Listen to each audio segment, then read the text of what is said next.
Deux autres conseils concernant la peur à l'oral. Le premier conseil, c'est de laisser de côté complètement les pensées parasites.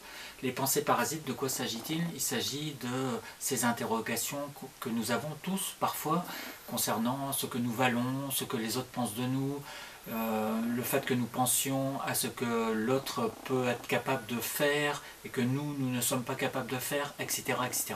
Tout ça, ce sont des pensées parasites et il faut prendre ces pensées-là et les mettre à la poubelle. D'accord? Donc ça, c'est le premier conseil. Le deuxième conseil, c'est d'être véritablement dans l'élément du langage. Est-ce que vous pensez que quelqu'un qui s'améliore en natation, c'est quelqu'un qui reste sur le bord de la piscine et qui se pose des questions constamment concernant la façon de nager qu'il va utiliser, concernant la rapidité qui va être la sienne, etc. Non, ça n'est pas quelqu'un qui reste sur le bord de la piscine, c'est quelqu'un qui va dans l'élément de l'eau.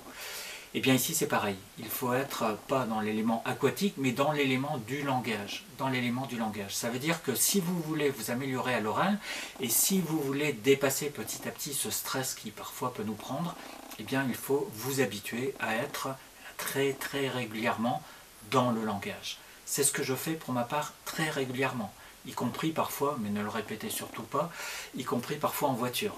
Je suis en voiture, je suis tout seul, j'en profite pour préparer un cours. Et je parle tout seul en conduisant ma voiture. Pourquoi? Eh bien simplement parce que je veux m'entraîner.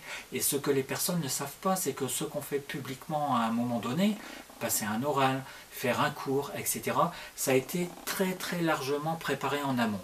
Donc n'oubliez pas ces deux conseils. Un, laissez de côté et même mettez à la poubelle toutes les pensées parasites. Et deuxième conseil, faites en sorte de vous entraîner et vous entraîner.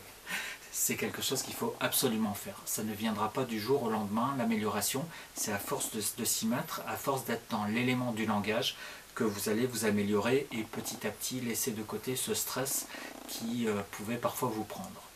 Voilà les deux conseils pour aujourd'hui. Je vous dis à bientôt. Si cette vidéo vous plaît, si ça vous intéresse comme type de sujet, la question de la peur à l'oral, eh bien n'hésitez pas à mettre un like. Et puis je vous dis à bientôt.